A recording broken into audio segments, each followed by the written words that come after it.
Hey, I'm Pera Perez, artist of Spider-Woman. And I'm Carla Pacheco, writer of Spider-Woman. You're listening to Know Her is to Fear Her. The Spider-Woman podcast.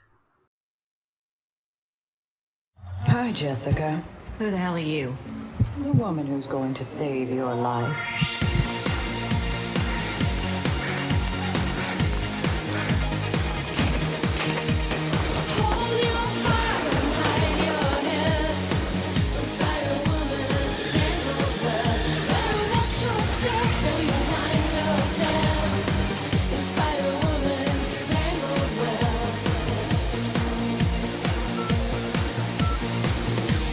Welcome back, Spider Babies, to Know Her is to Fear Her, the Spider-Woman podcast. We're your hosts, Seren and Rey. And I didn't do this in the last episode, but I'm doing it now. In today's episode, we discussed Spider-Woman Volume 1, Number 2. Yes, welcome back, Spider Babies. Looking forward to this continuation of our Volume 1 coverage. We covered the very first issue in our last classic review. So this is a very different flavour, I thought, Seren, from issue 1. It just, straight off the bat, it goes into something, not afraid to try something different. No, definitely not.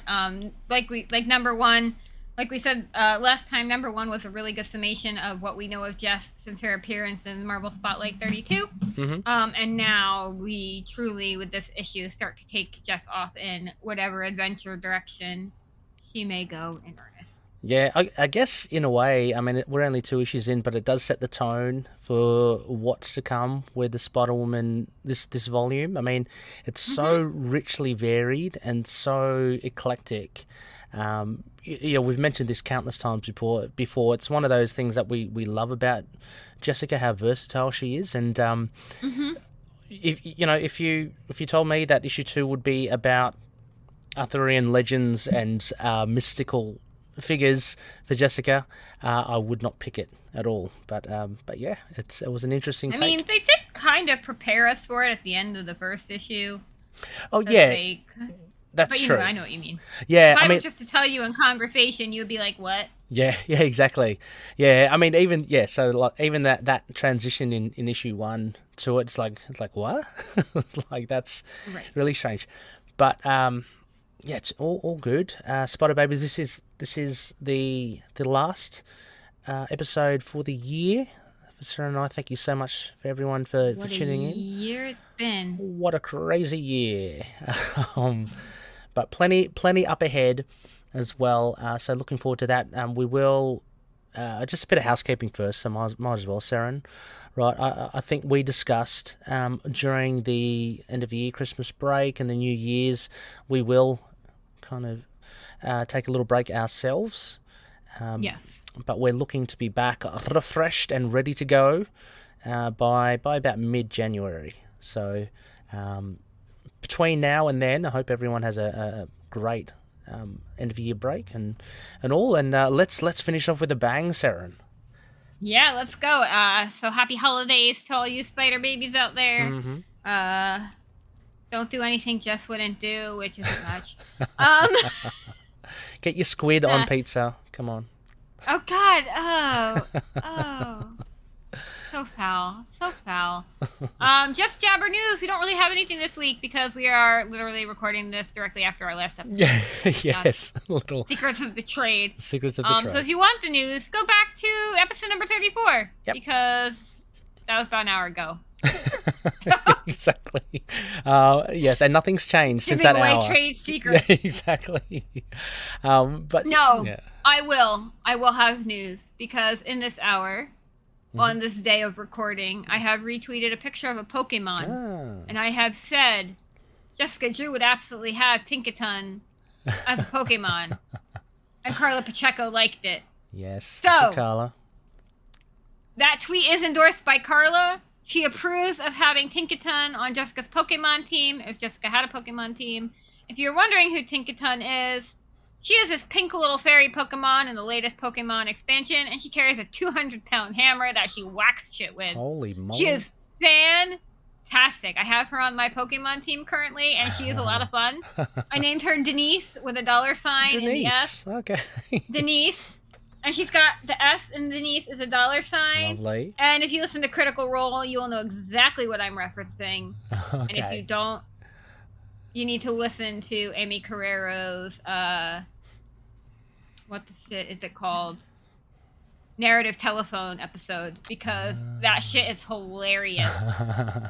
And that's all you need to know. Yes. So, in addition to that as well, I'm sorry. Go ahead. Oh no, just saying Jabba News. I mean, might as well. If we gave Color a nice shout out, I wanted to shout out as well. And this might be old news by the time this comes out anyway, but I'll say it anyway. Pere, he did some great work on Iron Cat. Seren, had you? Yes. Yeah. I know you were a little bit behind. I have not seen Iron Cat. Oh, okay. Yep.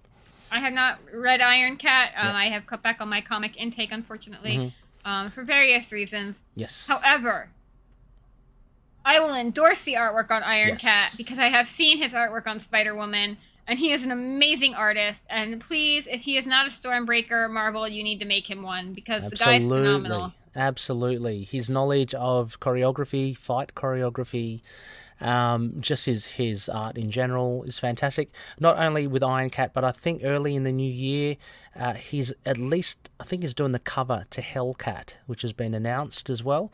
Hellcat is getting a new mini-series, I think by Christopher Cantwell. He at least has been writing. Yeah, he at least has been writing Hellcat in the Iron Man series to date.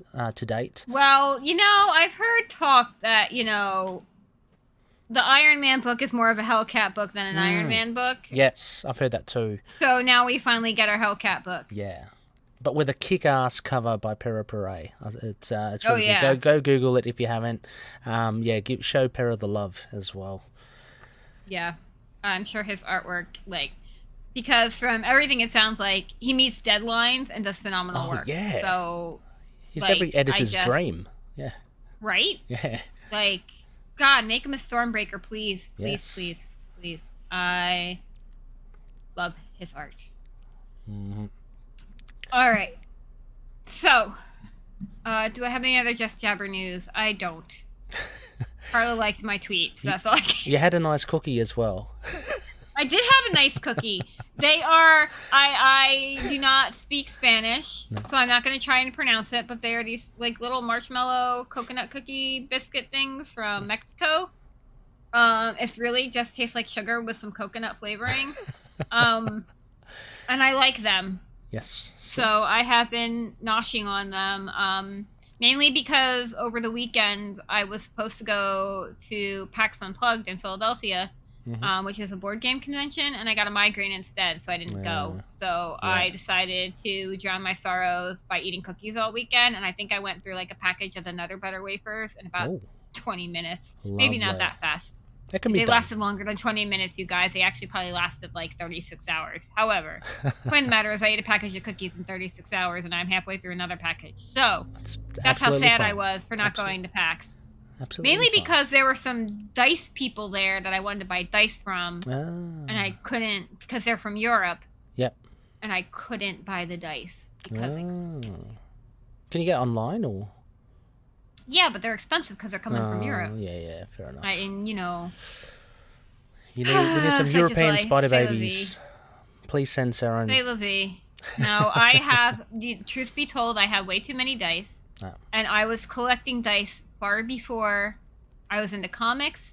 Before I even knew D&D could be a thing for me, I collected dice because I went, "Oh, those are pretty," and I bought them, even though I never used them. That's okay. So the amount of dice sets I have is shameful. I'm not Will Wheaton levels of shameful, but it's shameful. It's all right as long as everyone's a collector in some regards. So if that's what you like collecting, that's good. That's good. Keep it in mint condition. Don't use them. Or, no, I'm using them. Oh, you use them. Okay. Or you I'm round using off. my math rock. I learned from MacGyver if you wear out some corners of them, you can fix dice. You can make it roll a particular way every time. They actually have a set of dice from Las Vegas that I need to find. My friend got them for me. They were used on I think they were used on a craps table.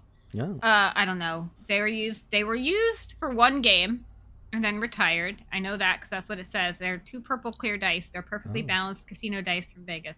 I have Snake never used them in a eyes. game. Oh, you haven't used them in a They're game. D6s. I have not used them in a D&D game yet, Okay. but I will. Do it. I will, and I'll let you know how they roll for me. Yes. My best rolling set of dice. It has nothing to do with Spider-Woman, but you're all getting the spiel anyway. Yeah. And if you could see Ray's face now, he's like, "What are you talking about?" That's it. End of the year. This is awesome. This is where, yeah. Right? Yeah. So my best set of rolling dice that I roll is from Dispel Dice, and it's the Deep Spice 9 color. Oh. Oh, what? So, Deep? Is it? Did you The say deep color space? is called the color is called Deep Spice 9, which is a play on both Dune, I believe, and Star Trek. And Star Trek, yeah. And right. they're very pretty. They're like a brown, reddy brown color with like purple and oh my god, they're so pretty. Oh. But the D20 in that set is like Old Faithful. It rolls really well for me. Oh, So I love it. yeah. Did it win you some games? Is it? I mean, in Dungeons and Dragons, again, please excuse my tell. Is there is a winner, right? Yeah, there is a winner. No. Well, not necessarily. No. You don't. Well, you can win Dungeons and Dragons, but it's not really winning Dungeons and Dragons. Basically, you and your friends. Yes. And one friend is putting together the encounter for you. That's the game master or the dungeon master, whatever you want to call them. They're putting together the game for you, and it's a role-playing game, so hopefully you are also telling a story. I mean, there are some groups that just do like fights and that's all they do, but generally you're trying to tell a story, right? Okay, yeah. With your friends. Right, okay. So there's RP in it, but there's also a combat element where you can fight baddies and do dungeon crawls and do all this stuff, and I'm explaining this very poorly because my experience with Dungeons and Dragons is fairly new. Okay. However, there is a element to it where you are trying to defeat bad guys. Okay. But there's no you truly don't win dungeons. It's not like a video game that you defeat at the end of the game. It's whatever, you tell your tale and then you launch into your next story that you want to tell with your friends. It's storytelling with your friends. It's collaborative storytelling, and you use the dice to tell the story. Because you can say, hey, this is what I want to do to attack this big dragon. Yeah. And if you roll a natural 20, great, you can deal a lot of damage to that dragon. Okay. But you could also roll a natural 1, and then you utterly miss the dragon, which is also a fun way to tell the story if you lean into that dice failure. Okay. So it's what I... So it's fun. It's just fun. Okay, yeah, tell cool. Your stories with your friends. Yeah, no, that's good. Yeah, no, I just thought that you had to evade death or something. Like, you say... Yeah, you could do that too. Yeah. Yeah. You don't want to die. I certainly wouldn't want to die. Death is a thing in Dungeons and Dragons, but I would prefer not to die. Yeah. Or that, yeah. But it can happen, yeah. True. Excuse my language. And it's not like a video game where you can res yourself. No, because sometimes your character will be permanently dead. If your friends can't res you in time, you will be permanently dead forever. And then you have to roll a new character, and that's sad. Yeah, that's what I was about to say. So you just roll a new character in, right? But you kind of get emotionally attached to your current character. Yeah. At least I am emotionally attached to both of the characters I have that haven't died, knock on wood yet. So that's where you have that's where you have to fix the dice, Seren, to make sure that you don't die. The dice, you let them tell the story. Okay. Ray still hasn't got it. Tell the story. You need to watch some Critical Role and some Dimension 20. I need to watch more of it. I've only seen a couple of episodes. Oh, you have watched it though? Oh. Yeah, a couple of them. Yeah, they're long, so I can't. They are long. I just get some highlights here and there. You need to watch the Marisha Ray Gun highlights. You can usually on YouTube. Yeah. So that you can. I'll send you links. Okay. You'll get caught up and you can see. Anyway. Anywho. Jessica would totally play a rogue in Dungeons and Dragons because I have thought about this. Because I think there is a scene somewhere where they actually talked about it, and I think we all put Doctor Strange as the dungeon master, and Carol would be a paladin. Jess would be a rogue. Cap, I'm not sure. I feel like he would be a paladin, but he could also be a cleric. I think Cap would make a killer cleric, actually. How about Wolvie? Wolvie? Oh, he'd be a barbarian. Yeah, probably. Yeah, most likely. Yeah, he would probably be a barbarian. Little Although thug. Yeah, although actually, like, do you remember the Marvel game? It was like Avengers Academy mobile game. Yeah. I didn't play it, but I remember the graphics and stuff. Yeah. Yeah, it was, I'm so sad that game went under because the writing in that game was fabulous. Oh, was it? But they did, and they had them come, like, they gave them like RPG costumes, and Jess was a rogue, and I forget what Cap was. And I forget what Carol. I don't know if Carol had one, but Jess was a rogue, and she was all sneaky, and it was great. Oh. But yeah, Wolfie would totally be a barbarian, I think. Maybe with with a little bit of a dip into rogue, maybe. Oh, okay. Yep. Moon Knight, I think. Be a paladin, wouldn't he? Would something like that? No. He'd be a paladin. He could probably be a cleric. I think Moon Knight would be a cleric. What's a cleric? What's the definition? Well, clerics tend to get shoehorned into being a healer. However, clerics can also be very tanky and deal a fuck ton of damage. Oh. I'm going to send you the Laura Bailey cupcake clip of what a cleric could do. If you got the right one. So, Jess would be a rogue. If Jess wasn't a rogue, I would say you could find a way to justify her being a ranger. Possibly a sorcerer due to her like magical. I could see Jess being a sorcerer too. Yeah, Jess could be a sorcerer. The versatility of her shows again, it shines. Yeah. Yes. Yeah, I could see Jess as a sorcerer. I could see that. I could see that too. Anyway, speaking of sorcery, yes, that kind of is a nice little segue. All right. Let's get this started. Spider-Woman Volume 1, Number 2, A Sword in Hand. Release date, February 2nd, 1978. Cover date, May 1978. Writer, Marv Wolfman. Penciler. He's a paladin penciling. Yeah. Carmine Infantino. Inker, Tony DeZuniga. Colorist, Janice Cohen. Letterer, Irv Watanabe. I'm so sorry. Editors are Marv Wolfman. There's no hidden editor there. No. Okay. No, you didn't. Not this time. No Andy Schmidt, but we still love you, Andy. Now available in floppy format if you can still get it. I think it goes for a pretty penny these days. But also on Marvel Unlimited. Pretty cheap, but it's a well-loved issue. Yeah, me too. I've got I'm not too fussed. As long as I got the issue, I'm happy. It's got. Did you find, actually, just incidentally, you've distracted me, Sarah, and a lot of the Spider-Woman Volume 1s, the copies that I've come across a lot, they have markings on them, like people put like 40 cents or whatever, or there's a lot of pen writing I've come across a lot of early. Do you get that or no? I haven't looked much other than the one that I purchased, which was pretty mint and did not have any writing in it. Okay. But I would not be surprised if you came across an old issue that had one of those like sweepstakes things in it or whatever that a kid had filled out but never mailed in or cut. I'm sure there are issues like that exist that like someone had an issue and then they entered one of those like enter here and put in our name or whatever. And then never sent it off. Right. Yeah. I wouldn't be surprised if that happened a lot in old issues of books. Yeah. I mean, I'm just happy to have one. Marvel Unlimited, it's over there. You can read it in a color version as well. You can buy a copy on Marvel Apps or on Kindle or Comixology. It is featured in Marvel Masterworks, Volume 1. Yep. Yes.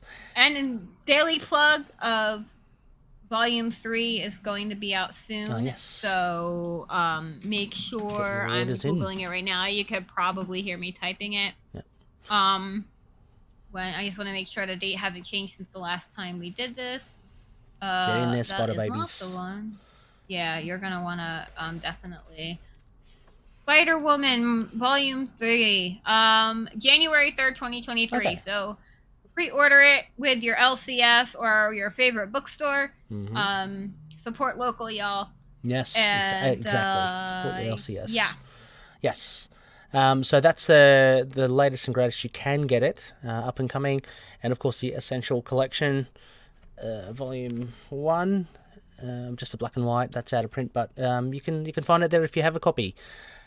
Now, what excites me about this Marvel Masterworks? Sorry to get you off topic again, but if you look at Marvel Unlimited, Mhm. it only goes up to like issue 25 and then skips to like an issue 44 and then like another issue. It's crazy. This is going to cover issues 26 to 38. That's which awesome. makes me hope that we will get those uploaded into Marvel Unlimited. Yeah, most likely. I mean, with the Marvel Masterworks, I think they definitely do that. Once it's digitally, because then I'm assuming it's easy for them, like Right. to just do it as well. That's just me Yeah. assuming. But yeah, you're right. Absolutely. I'm still hanging out for the Epic Collection. I'm hoping Spider-Woman gets one as well. She surely should. 50 issues for Volume 1. That would be an easy... Yeah. 2 That'd be an volumes? easy omnibus. An easy omnibus as well. Oh, an omnibus. Be good. Anywho, Spider Babies, we can dream. It is, it is that time of year. As always, Seren and I will go through a synopsis, this time kindly supplied by Wiki. And then we'll get into our discussions of A Sword in Hand. It's a classic tale. Late 70s, and we'll cap it off with a spider score. No tinfoil hat theories again due to the age of this story. No surprises. No stone has been left unturned. But yeah. So Right. I guess I'll lead off. Yeah, for sure. So anyone wants to just get a nice summary of what we're about to discuss, here it is. All right, here we go.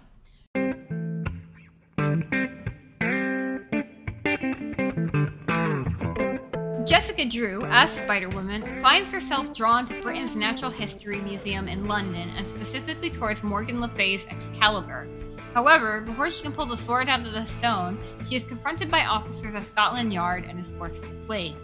This gives Slapper Struthers, what a name, a thief who broke into the museum, a moment alone to pull the sword out himself. In doing so, he is connected through the ages to Morgan le Fay, who chooses him to be her tool in the modern age. She sends the soul of a knight to possess Struthers' body, changing him into her warrior, Excalibur. When the police officers hear the commotion, Excalibur attacks them, drawing Spider-Woman back to defend them, but she is knocked out by one of his mystical blasts for long enough to allow him to escape. Exhausted by her encounter, Spider-Woman leaves the scene and returns home to rest. The next day, as Jessica Drew, Spider-Woman attempts to find employment with minimal success. Walking the streets of London, she once more believes that people's aversion to her is because experiments conducted on her years ago by the High Evolutionary has made her more than human, and people can sense this on an unconscious level. Eventually, she is drawn into the shop of Charles Magnus, who promises to read her fortune for free. He tells her that he sees a great destiny in store for her in America. At that same moment, Jerry Hunt, a SHIELD liaison to Scotland Yard, continues to obsess over the files about Spider-Woman and once more orders her to be brought to him. His colleague Frank is concerned about his obsession with his mystery woman and asks why he's so determined to find her. After a moment to think it over, Jerry admits that he has fallen in love with the masked vigilante. Meanwhile, Slapper Struthers is in an underground station where some force pushes him out onto the tracks. This is Morgan le Fay, who transforms Struthers into Excalibur once more.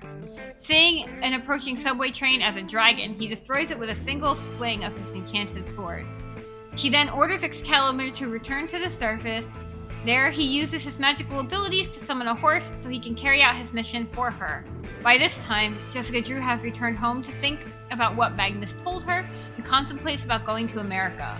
Going out for a walk, she sees Excalibur on the rampage and changes into Spider-Woman to try and stop him. She fails to stop Excalibur from making his way to the shop owned by Charles Magnus. Setting the building ablaze, Excalibur demands that Magnus turn over the book of spells so that he can give them to its master. However, Magnus refuses to turn over the book as the black arts must not ever be used again. As Spider-Woman recovers from Excalibur's attack, word of her battle reaches Jerry Hunt, who rushes to the scene. At that moment, Magnus distracts Excalibur long enough for Spider-Woman to knock his sword out of his hand. She then prevents him from recovering it long that the warrior reverts back to normal. Slapper Struthers is then knocked out by Spider-Woman with a single punch. In the aftermath of the battle, Magnus explains that Morgan le Fay is an old enemy of his, despite the gulf of centuries that separate them. Then, with a wave of his hand, Magnus makes his shop disappear and tells Spider-Woman that their destinies await them in America.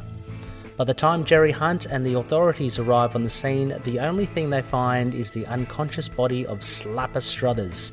Pinned to his shirt is a note that simply reads, "America, Spider-Woman." Deducing that Spider-Woman is going to the United States, Jerry decides to put in a request to his superiors at S.H.I.E.L.D. so he can follow her there.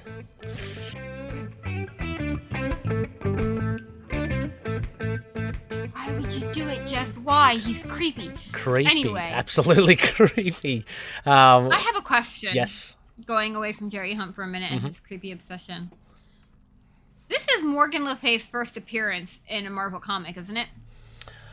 Oh, good question. I'm not too sure. I assumed not, but I mean, 78, it could well be. Yeah. I think it is. I think because she started out as a Jess villain and then moved on to a strange villain. But okay. Anyway. I'm gonna do a quick little check here. Bear with me because okay, here we go. Morgan le Fay. Yes. Yep. First appearance. Number 2. 1978. Yeah, wow. So... I mean, technically she's like an open rights sort of character. Anyone can use her for anything they want. But... Yeah, that's true, yeah. But, I mean, to actually appear in the Marvel Universe and, yeah, officially, yeah, this is the first time. Pretty cool. Yeah. Maybe explains why the issue, in good nick is probably worth a bit. Yeah, actually that would explain a lot, especially since she was, I think, a big bad in the Runaways, not cartoon series, but television series. Mm-hmm. Oh, yes, the Runaways, yep. So that would probably be... that probably explains it. Shut up and... Yeah, that would explain why it's kind of worth something. Mm-hmm. Overall, Seren, what did you make of this one? I would give it a 4.5. Oh, wow. Maybe a 4. Okay, cool. Out of the gates there. Yeah. So you enjoyed it? Yeah, I mean, yeah, I could be really nitpicky and be like, this is so random and out of the blue, but she's such a new character. Really, there's a blank slate, so it doesn't matter. I mean, they could have, truly... I know that they were given instruction to have her as far removed from Spider-Man as possible, and they probably took that to mean, well, she can't be associated any more than she already is with Hydra and Captain America. Yep. Because they could have something, again, this is me looking at all of these and how eclectic, a good word, her series is. There are so many places Jess could have woven her way through, and she could very much... If they had really wanted to, and I know obviously that Natasha wasn't even quite here yet, they could have woven Jess to be as closely tied to Captain America as Natasha is in some ways. Yeah. I mean, Natasha stands on her own very well too, but she could have been... In some ways, I'm glad they didn't do this because she could very easily be a Sharon Carter as well, or she's just seen more as a supporting character. But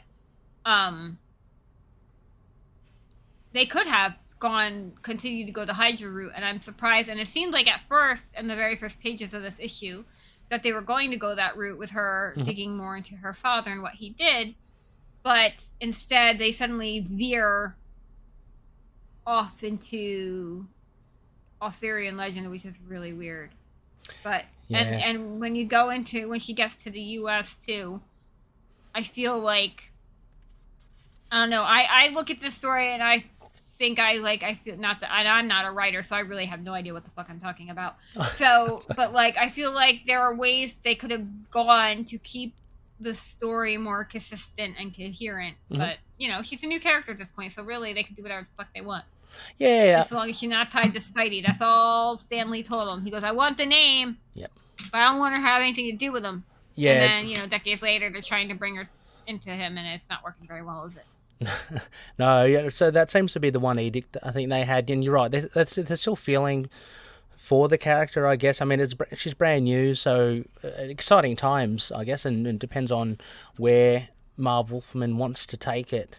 Yeah, I thought it was good. Look, I'll give my score as well now. I thought I gave it about a 3.5 out of 5. Oh, wow. Nothing against. I mean, it's still, that's a 7 I'm out feeling of generous today.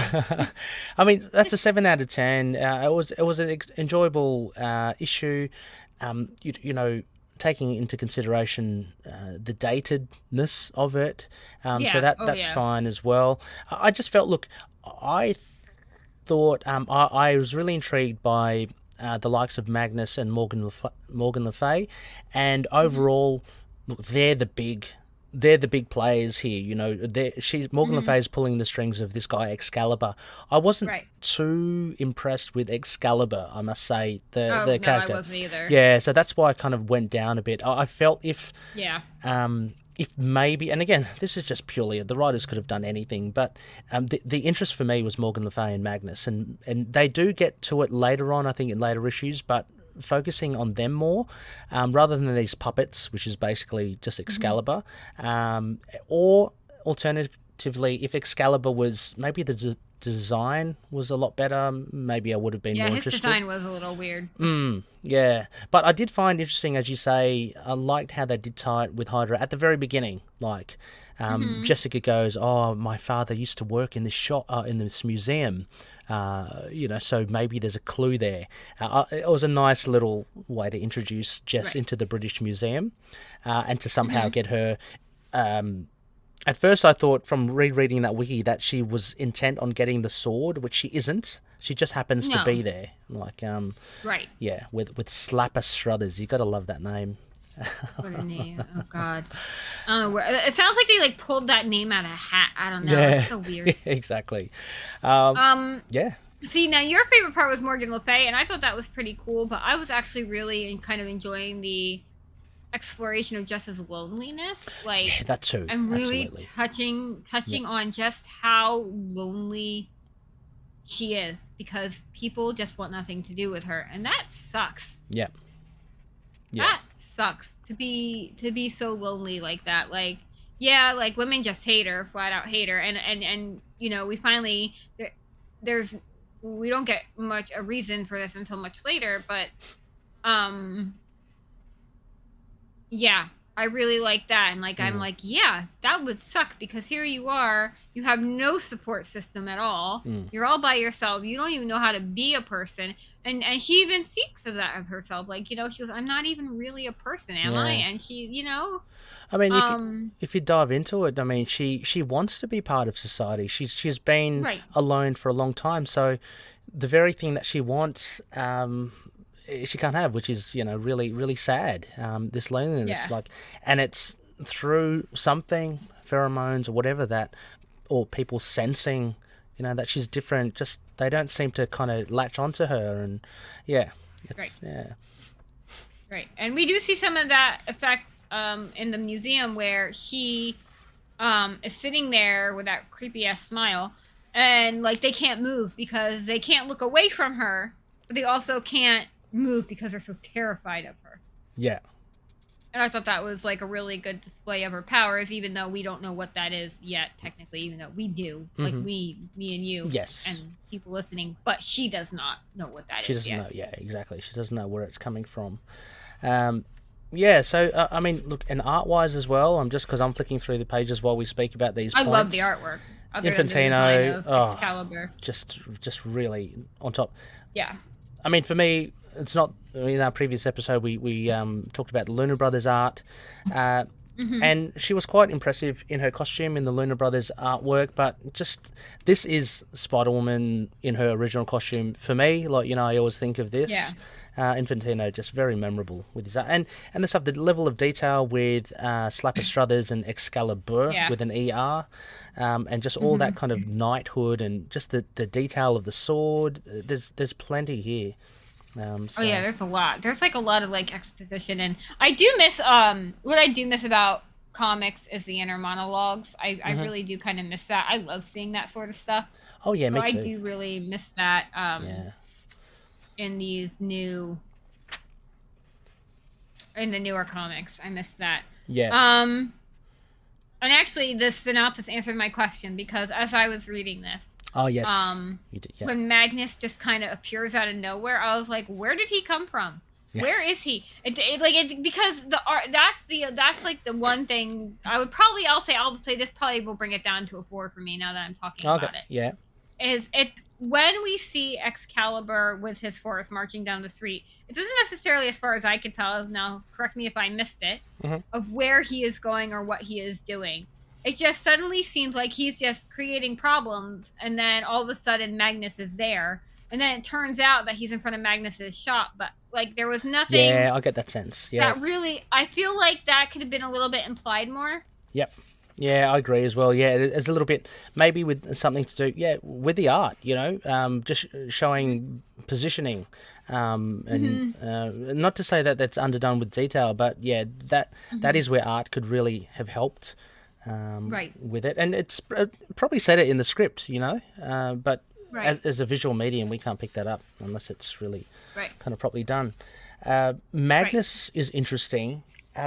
Is there any reason why Merlin wasn't used? Have I forgotten? Is Magnus Merlin or No, there's a reason, and I can't recall what it is. Was it rights or something? Because he later turns up in Marvel, years down the track. So right, no, I can't recall why Merlin. I actually want to say it's probably explained in an upcoming issue that we're going to... Yeah, I have a vague recollection. It might, again, it's been ages since I read it, but it might be. You're right. You might be right. Yeah. I can't... But he's an interesting character. He turns up being like quite the mentor for Jess. Yeah. He hangs around as well. It's not like... But he's also like a creepy old man, too. I'm not going to get into it right now, but you'll find out exactly why he's a creepy old man. In the Avengers issues where they bring Jess back. He's a creepy old man. Okay. Yeah, right. Creepy old man. He's a creepy old man. He's a mentor, but he's a creepy old man. He's supposed to be more like a father figure to Jess, and he doesn't see it that way because he's a creepy old man. And he's got the stereotypical wizard outfit, covered in stars. Oh, yeah. The long beard, long hair, just missing the hat. But yeah, I found him interesting. Of course, we have to have a counter to Morgan le Fay, and he very much is that. And as mentioned in the synopsis, that centuries-long battle with her. He has something that she wants, which Excalibur is trying to get. But it's a no good book. It's not the Darkhold, but it's still a bad book. I forget what book it is, but it's not the Darkhold. I can't recall. No, yeah. What it is that he's looking for, what the book is. I know it's a bad book that has all dark arts in it, but it's yeah. And so Jess is kind of like the pawn for Magnus, and Excalibur the pawn for Morgan le Fay. Some really good fights I thought they had. Oh yeah. Yeah, I did like the fights. The fight scenes in this were really good. Even I did like the scene with the train where he's like Excalibur takes over whatever his name is, and he, instead of a train, he sees a dragon, and Morgan's like, "You idiot, you have to let this other guy have some control so you're not being dumb." No, that's right. That was because cool. there's only so much Morgan le Fay can do in her current state. Although I will say, I'm kind of glad she was introduced here because Marvel makes her a very intriguing villain later down the way. And she shows up in Weird World. And again, I cannot plug that comic enough. Yep. So you should all read it because she's a fabulous villain. She's a cool villain. Like, she's very good as a villain. Yeah. I love her. And I like how, she's got this very much this kind of Voldemort-like presence in this. She's got influence. She's not there yet. But she's coming, so Yeah, she's starts to cook. There's a little thing I really like. Sorry. Go ahead. Oh no, just a little thing here with the cat. I like Jess befriending a little kitten at her windowsill. Yes, the only time you'll ever see Jess really be nice to an animal. Yeah. I'm sorry to say, because after that, she is. I love Jess dearly, but she is not someone who should have a pet unless it's a Tinkerton. Oh, she's Pokemon. Not. Yeah. Well, she had a horse thrown at her as well, didn't she? So. Yeah, she did. And she respects Chewie because Chewie will eat her alive. Oh, yes. She knows it. Oh, yeah. Don't mess with Chewie, the cat. Respect your flirkins. Exactly. I will say the thing that, like, and I think something that I should point out here, too, that I want to point out, not just the art, while you're kind of flipping through, I have another note here. It's just being so trusting of Magnus right away. Yeah. Like, and I guess that shows sort of her naivety, because you think that someone who has been burned by Hydra like Jess has, she would not trust Magnus like this, but he seems to relay all this information about her.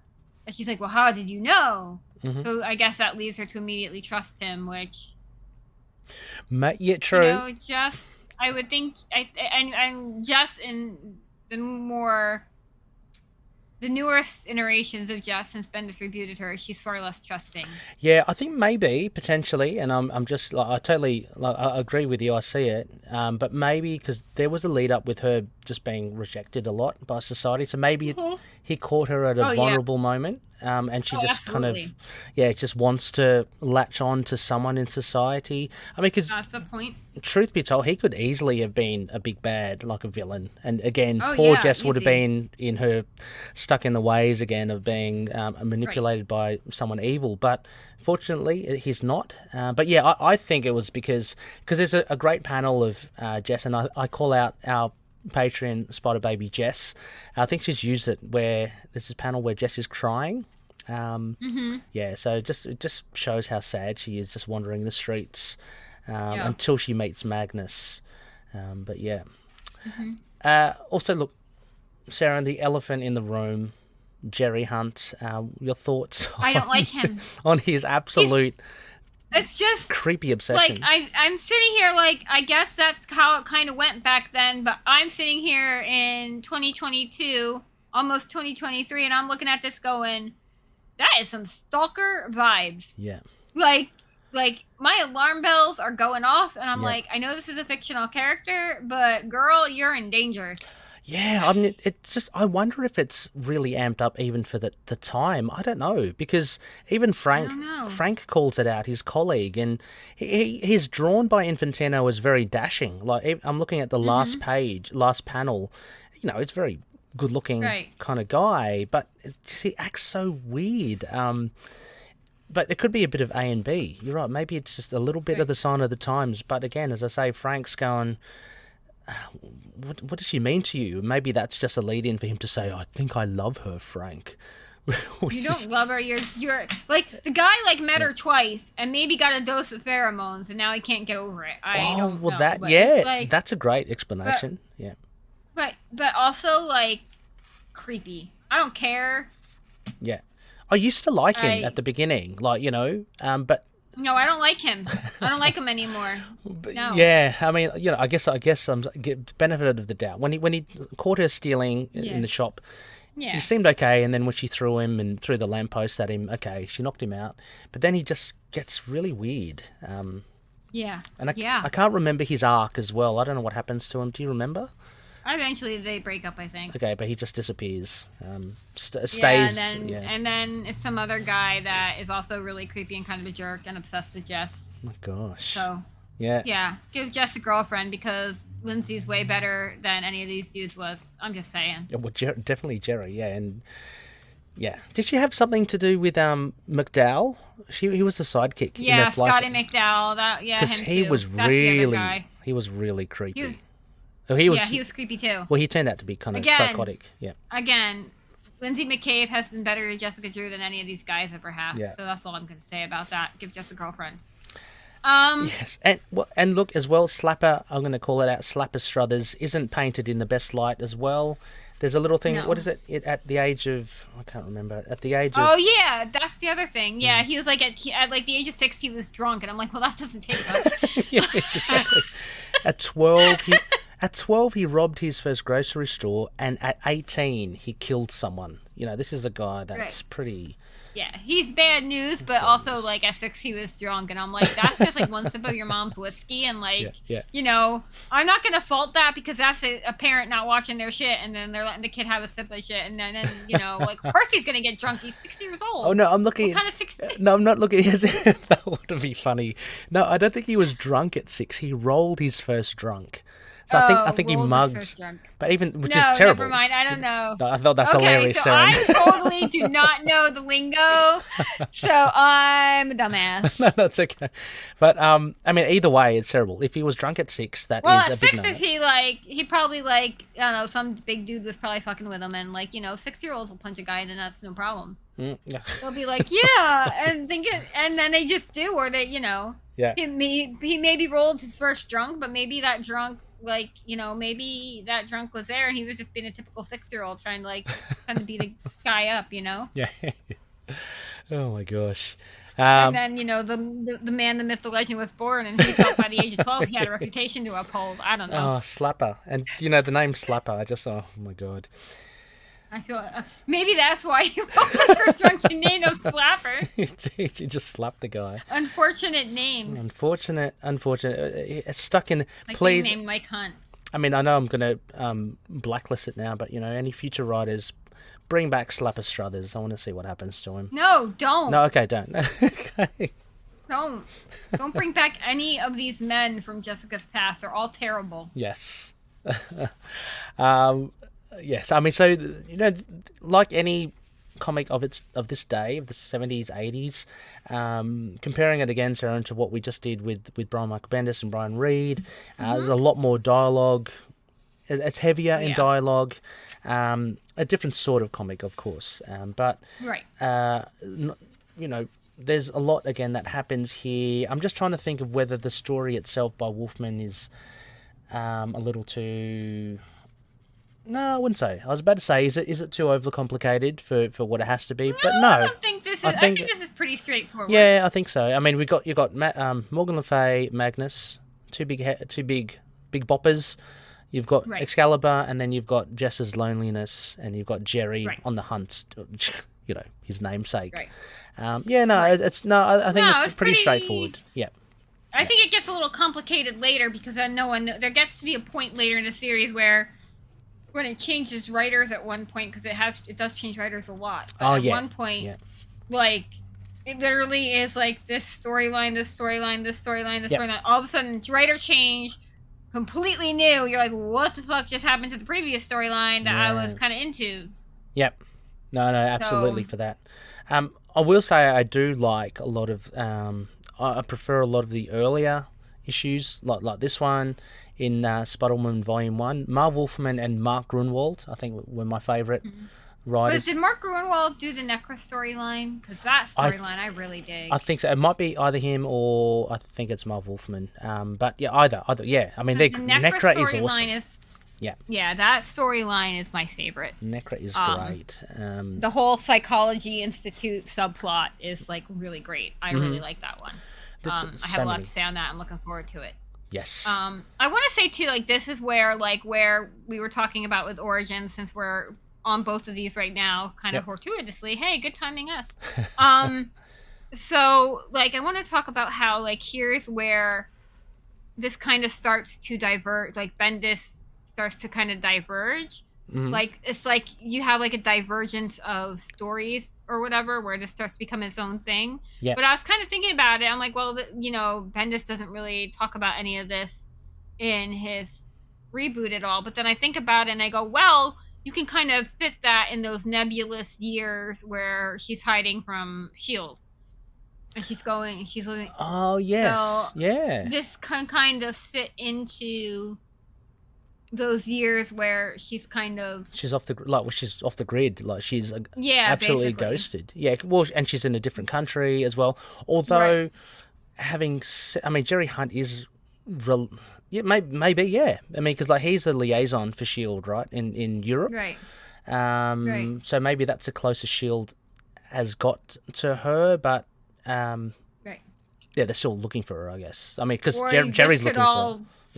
Right, or this could all be taking place after the events of Origin. If you want to try and work in the timeline, the new Origin with the Volume 1, really, you can kind of work it in that way. If you want to kind of make everything sort of chronological in your head. Yeah. But not chronological as when it was written, but chronological in the timeline. I don't know. Yeah, no, there are certainly large portions of Jess's history in the Bendis Reed canon that you can fill in yourself. And I like the idea of actually filling in it with these kind of little stories along the way. Yeah, I think they're good. Other than that, I guess, as we said, we see more of Magnus later on. Morgan le Fay, of course, this is her first appearance. We see her definitely later on.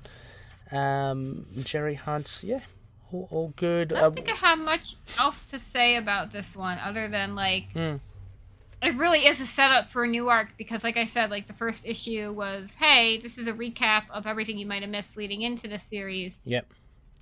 And now we're off running. Yes, well, I guess the last point for this would be that Jess is on her way to America. So this is kind of like a moment, chapter ending, where she does, unless she goes back, I can't remember if she goes back to the England. No, they did kind of need to give Jess a reason to go to the States to get her there. Yep. So I can see, right. Yeah, although I would have liked to Sorry. see, like, S.H.I.E.L.D., like, they could have easily written Fury in to come get her. Yeah. Yeah, it's strange that Magnus, it's like your destiny lies in America. That's what kind of brings her across. But look, it's a technique to bring her across to America. Now she can be established there, and she can potentially run into a lot of familiar characters because a lot of the Marvel characters are in there. Although we do see later, I mean, like with Wolfman's run early on, we get the introduction of, I think it's the first appearance of the Brothers Grimm as well. So a lot of introduced. There are a lot of, there are a lot of villains that become quite, it's very funny when you look at how many villains, like, started off as Jess's wheelhouse and got moved to be main villains for other characters. Yep. They kind of, like, poached from her. And it's really weird because the Brothers Grimm ended up being Iron Man villains of all people. Yeah, that's right. And they started as Jess villains. There are a couple others I can't remember. I know we've discussed this before, but Black Cat was originally supposed to be a Jessica Drew villain, and then they moved before they could write her into the series, so they just wrote her into Spider-Man instead. Yep. So that would have been cool if she. So, I would really like to have, like, a mini-series of Jess and Felicia. That would be really great. That would be really cool. Yeah. I mean, I know we're getting the Mary Jane Black Cat next year with Jed MacKay, which is great. But, why not Jessica? I mean, that would be great. Yeah. Because, quite frankly, I feel like Jess and Black Cat would actually be really, like, work really good together. Like, I think Jess would have some problems with Black Cat's ethics, but I also feel like Jess would be like, for some other aspect, she'd be like, that's fair. Yeah. Like, because Black Cat in some ways, if I recall correctly, I'm not as familiar with Felicia, but what I've read of her has mostly been in Silk. Yep. Because actually she's like Silk's sort of mentor, but I would love to see Jess and Black Cat, like, because I feel like Black Cat's like, well, these are what they expect me to do, so I might as well lean into it and do it. And that's what they expect of me, so I'm going to do it. And I'm sitting there going, Jess kind of probably would understand that and totally get it. Yeah. And the two of them would be quite a duo. Oh, absolutely. They would get shit done. Absolutely. I think at least during the Jed MacKay run of Black Cat, the way I see Felicia is she doesn't let on about how strategic and I guess calculating she is. Like she has a lighter, almost kind of quippy demeanor, but she's actually very effective. Like she's very effective and very good at what she does. And I think that aspect Jess would really respect her for. But I can see them rubbing up against each other just with, I guess, personality wise, because Felicia's kind of, I mean, she's, I don't want to make a direct comparison, but kind of like Spider-Man. Like she'll throw things off by making light of things, which I think might piss off Jess. But but she's definitely capable. Jess has a temper. Yes. Jess has a temper. Yeah. But what else was I going to say? I don't think I had anything else I wanted. No, yeah, I think so as well. I mean, this just veers off from, as you said, the Bendis origin. But yeah, no references to other runs. No, this is very much its own thing. Introducing new characters You know, hits and misses. Excalibur with an ER is not that good. But yeah, as mentioned, I gave it about 3.5. But Seren, you said bump it down to I'll give it a 4. I'm gonna go down to a 4. I said 4.5 initially, but no, 4 is more fair.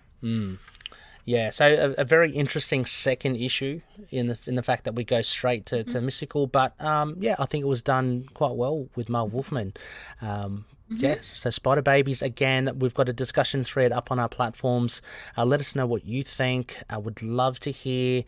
It's fun to revisit this OG series because it's so different. It is. It's totally different. Yeah, and then you get writers of today kind of dipping in and referencing old stuff, so it's fun to pick out stuff. I know Waxman. That was a creepy one too. One of my favorite. That was freaking creepy. He was creepy. That was creepy. Loved it. But Jed McKay. I didn't like that one. I didn't like that. But yes, he's absolutely creepy dude. But Jed McKay uses him as well. A bit of a deep cut, I think, or whatever. Again. Taking all my Jess villains, guys. You're all mining Jess for obscure villains. Yes. Yeah. But a lot of fun. So let us know what you think, Spider Babies. Absolutely love it. Until next time. Yes, have a great end of the year and the new year. And until next time. To know her is to fear her. I didn't hesitate. Catch you later, everyone. Bye. If you'd like to contact us with your thoughts on Spider-Woman and her amazing series, you can drop us a line at spiderwomanpod@gmail.com. We are also on Facebook and Instagram. Just search for Spider-Woman Pod or To Know Her Is to Fear Her, a Spider-Woman podcast. Catch us on Twitter at Spider-Woman Daily or on Discord, Tumblr, and Podchaser. Look for all our links to our social platforms in the show notes. We are also proud members of The Collective, a supergroup of podcasters dedicated to covering all the characters and news in comics and beyond. Search for #TheCollectiveNet on Twitter to see the latest on all the shows, or click on the link provided in our episodes to give you a list of who's part of The Collective. Finally, please consider giving us a rating on either Apple Podcasts or Podchaser. Whether it be to sing your praises or give us pointers on how to improve the show, any ratings will help cast our web further and potentially reach out to more Spider Babies out there. Thank you so much for listening to our show. We really appreciate it. Stay tuned for our next upcoming episode, but until then, remember, to know her is to fear her. Spider-Woman and affiliated characters, stories and events are properties of Marvel Characters Incorporated. Material used and discussed within the podcast are intended for critique and review purposes only, under the fair dealing concept of the current Copyright Act. The views, information, or opinions expressed during the podcast are solely those of the individuals involved and do not necessarily represent those of the copyright owners.